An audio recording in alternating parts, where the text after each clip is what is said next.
Hi, good evening. Welcome to Business Live. My name is Darryl Kwao. Great to have you as company. Coming up tonight, Chamber of Petroleum Consumers Ghana concerned over the quality of liquefied petroleum gas delivered by the Ghana Gas Company.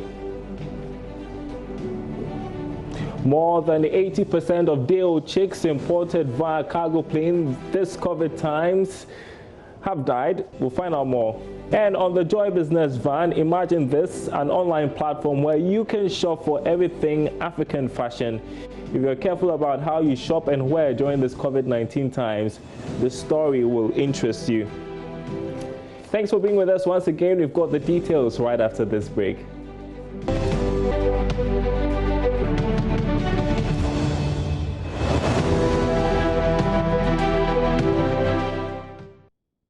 Well, tonight, the Institute of Directors Ghana has been meeting to assess the impact of the COVID-19 pandemic on businesses. Now, during its first engagement, the directors suggested, amongst other things, that local production becomes imperative and also called on businesses to come up with short-term survival strategies till September 2020.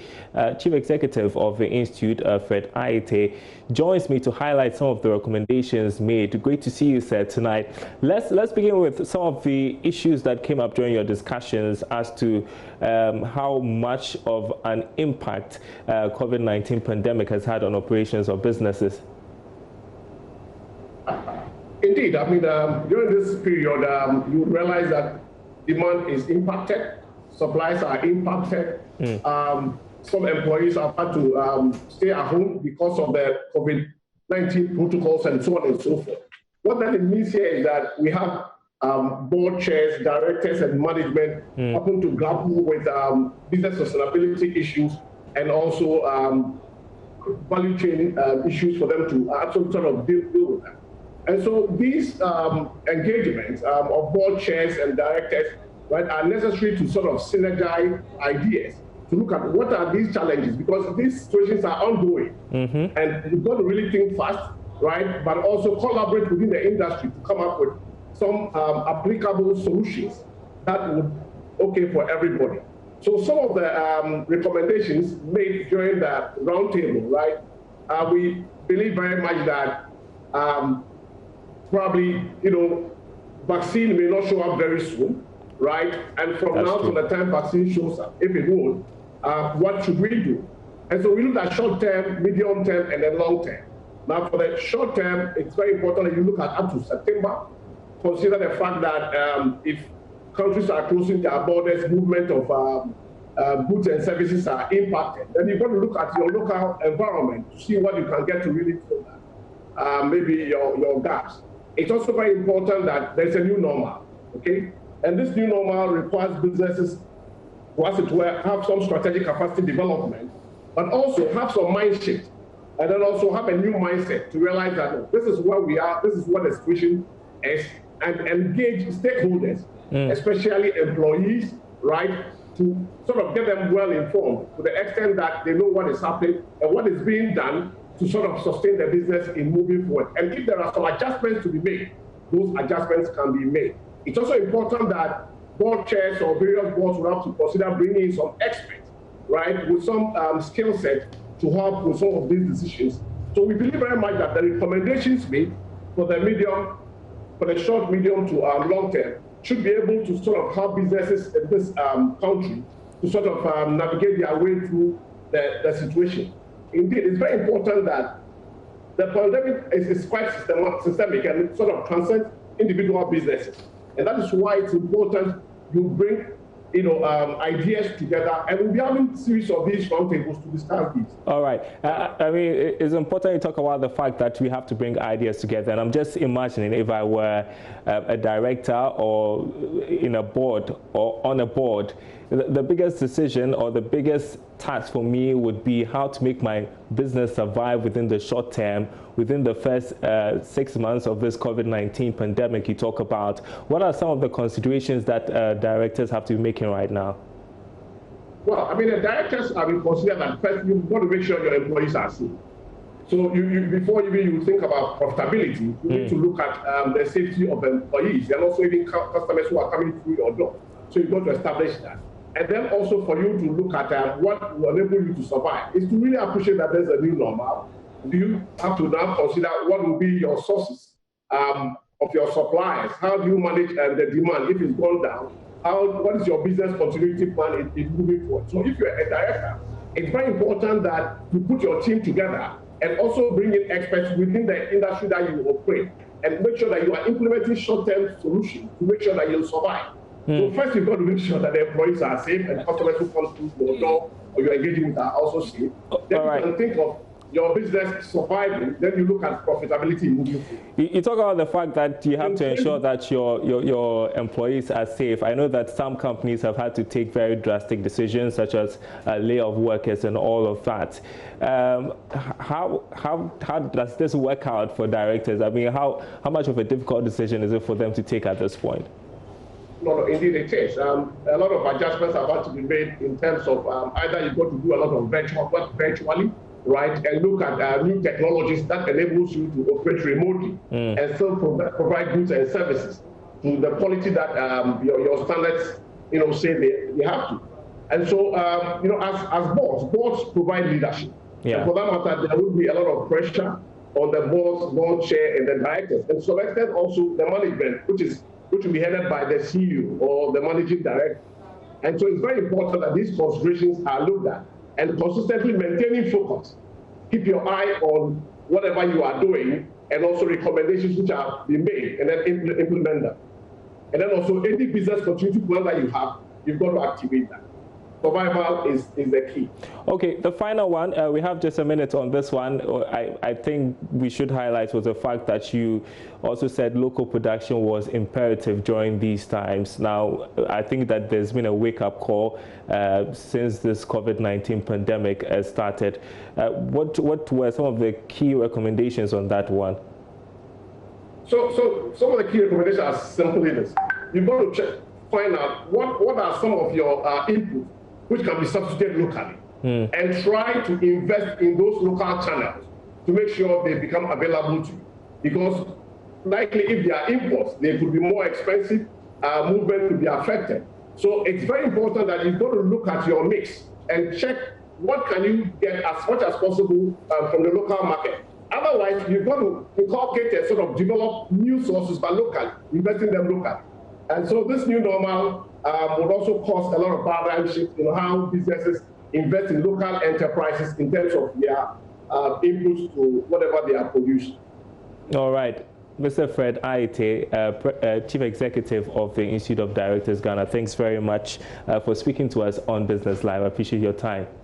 And later on in the bulletin, we'll talk to you about how the COVID-19 pandemic is causing an air glut. But first, some news that may concern you as well. Executive Secretary of the Chamber of Petroleum Consumers Ghana, Duncan Amwai, is concerned about the quality of liquefied petroleum gas delivered by Atobo Gas. Now, according to him, the recent product from the company has been contaminated, a situation he fears will cause explosions if not checked. He's calling on the Ministry of Energy to intervene immediately. What we gather and our reports indicate that Atobo is putting on the market LPG that is quite high in propane. Now, what that means is that you would have a higher, pressure point, and unfortunately, whatever other gases or odorants they are also adding gives the gas some bad, smell. Beyond the fact that the gas that they are putting on the market is questionable, also is the issue of pricing. Now, for the past 4 months, per our records and per our checks, prices that Atobo put onto the market has consistently been higher than what the imported gas prices have been from the BDCs. And this has largely been attributed to the fact that the zonalization program by the NPA gives Atobo exclusive rights to sell and load gas to some particular regions in the country. Exclusive. That means there's no competition from any BDC whatsoever for those regions and as far as consumption is concerned. And so Atobo is enjoying a certain amount of monopoly in certain parts of the country, and that largely is making them price the way they are doing. As I speak with you, we are quite aware of protests by the LPG marketers, but that notwithstanding, we at COPEC would have expected Atuabo to be a game changer by way of managing prices so efficiently so that the BDCs and whatever prices they import and quote for would have been driven lower by Atuabo's prices. Unfortunately, Atuabo is rather leading them by sometimes 40 pesos. And that cannot be good enough. Our local gas processor should have a plan of making a lot more Ghanaians from the 25% we have today of LPG penetration. Atuabo should drive and lead the way to make a lot more Ghanaians sign on to LPG. Sadly, that is not what Atuabo seem to be doing currently, and we think both the Energy Ministry and the NPA should take a second look at the way and manner Atuabo is operating currently, the quality they are putting on the market, and the sort of prices that they are also churning out as far as the zonalization and exclusivity is concerned. It is not helping all of us.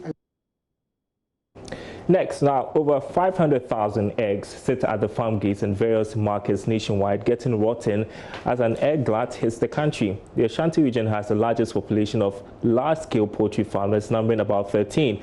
COVID-19 is being blamed for the glut, and the producers are appealing to government to pick them up. There's more in this report.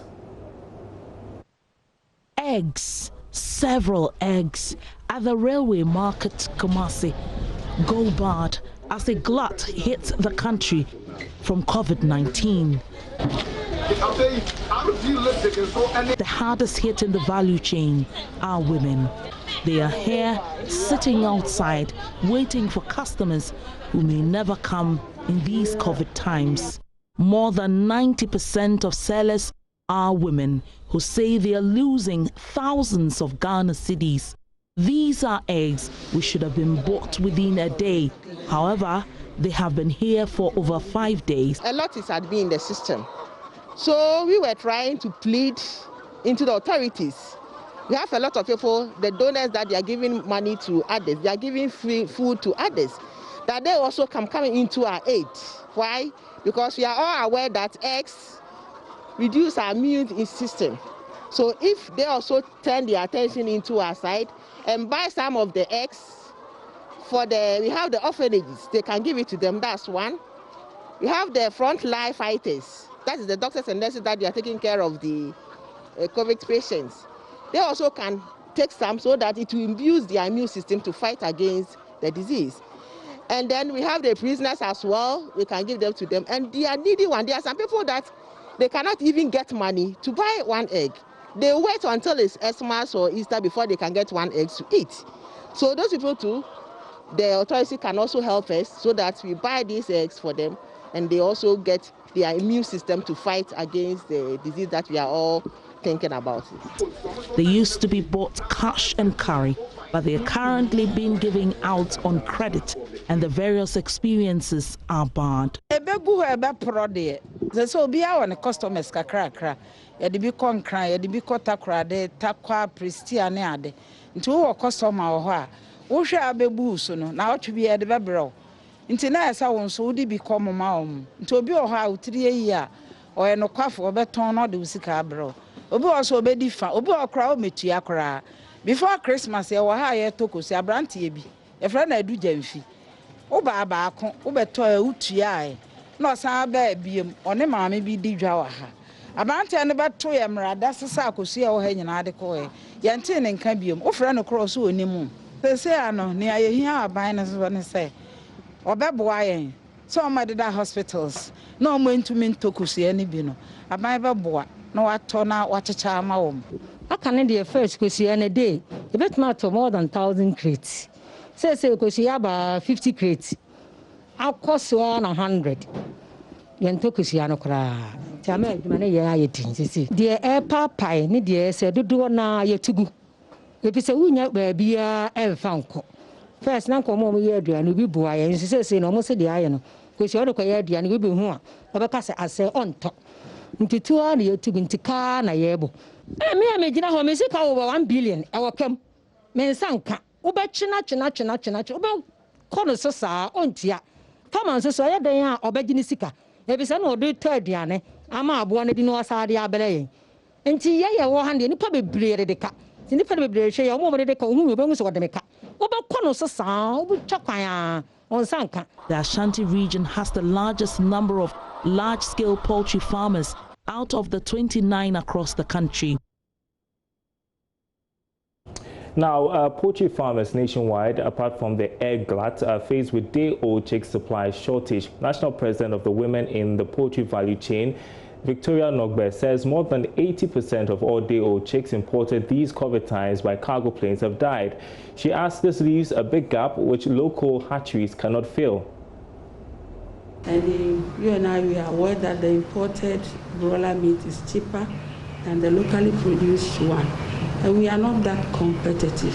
So the consumers, let me say, those who are not too health conscious, who prefer to go for an imported cheaper meat. But those who are health conscious would still strive to buy the locally produced one. We are not competitive because some of our inputs are imported. As we speak now, you know, we import day chicks.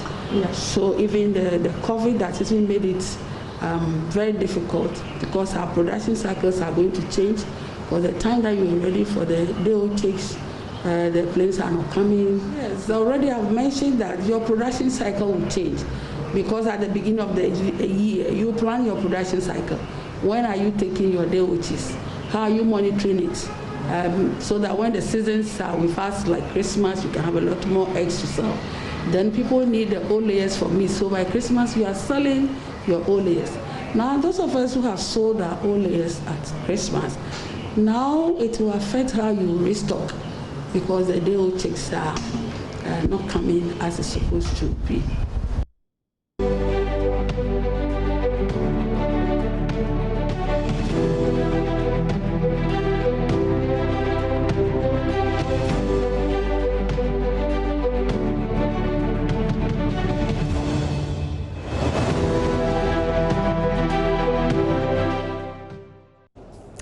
You're watching Business Live. We are turning to the Joy Business Van. Now, if COVID-19 has made you a bit careful about how and where you shop, this may be helpful. So imagine this, an online platform where you can shop for everything African fashion. That's what Henry Kobler and his team at ahoinipa.com have been able to build, currently showcasing products of over 600 vendors. They aim to become the largest marketplace for African fashion products, and they're well on their way to achieving that. Ahoinipa.com is our feature tonight on the Joy Business Van.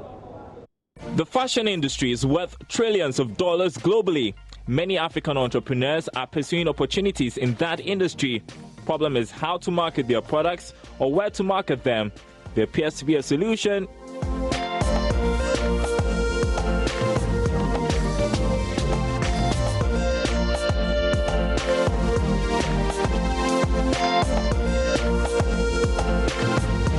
At the Code Hub in Accra, Henry Kobler and his team are thinking around how to further expand ahoinipa.com, the e-commerce platform created by the computer engineer and his partner, Aboagye-Wiafe, a fashion enthusiast, to provide online marketing services for local designers. Ahoinipa basically was started by my co-founder, Araba, where she was more intrigued by the designs African has.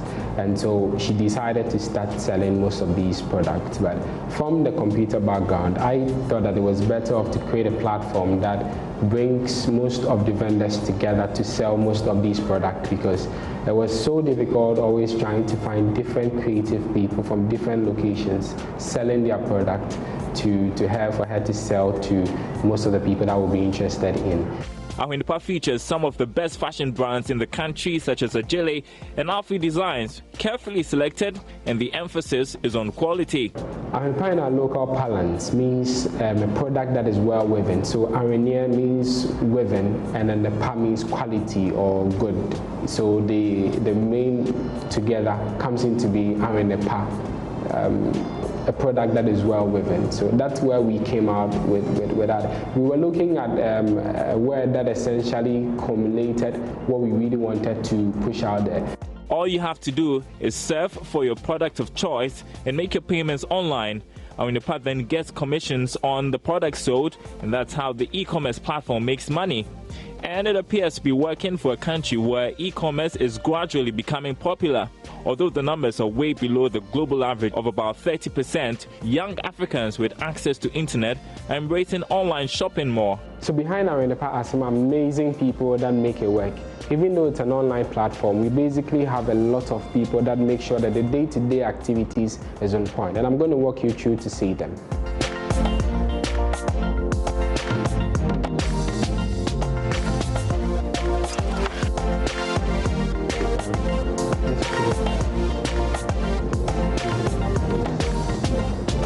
Essentially, what happens here is that it's more of a customer service-based and development-based hub, which whenever we want to add new features to our online platforms, like build our mobile applications, put in advancements to our mobile applications, we do it here.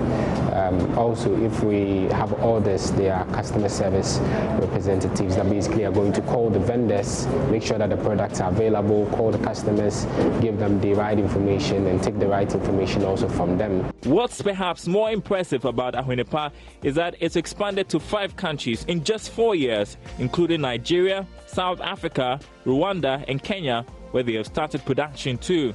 In the criteria, you have to have very quality product. It has to be innovative. It has to be competitive on the platform. And we look out for people that seek to project the image of Africans. So it's not just putting any product on, but we're looking out for very innovative products that are within the quality range. Henry explains what has contributed to his e-commerce platform's success, from just a classified site to a multi-vendor shop. We've had some amazing successes where we're running close to over 600 different designers, very active accounts, buying and selling. We basically had to join in the Alibaba program, which was organized by Alibaba and ONTAG, essentially going through China, understanding how the e-commerce in Ali works, big data, augmented reality, digital payments. So essentially bringing that span where they've been able to make it into our local setting is one of the most amazing things which we've experienced. One of the challenges for Henry and his team is obtaining quality products from local vendors, and they are tackling that by training some of the vendors. We're looking at scaling to a lot more African countries. We've been able to do the East and South. We're looking at doing the North, and still within the West African countries, we think that there are still more stories to tell. We just don't want to sell product, we want to sell a story to the international brands. We want to compete alongside most of the international brands. We're looking at being able to raise the channels for most of the brands that will be selling on our platforms to have better standards, to sit on the shelves of Walmart and other very big brands out there. And the story just began for Ahwenepa. And I'm pretty sure they're excited they made this move around this time. That's it for Business Live tonight. Thanks for watching. More news on our website, myjoyonline.com/business. There you go. Thanks for watching, everyone. We are back same time tomorrow.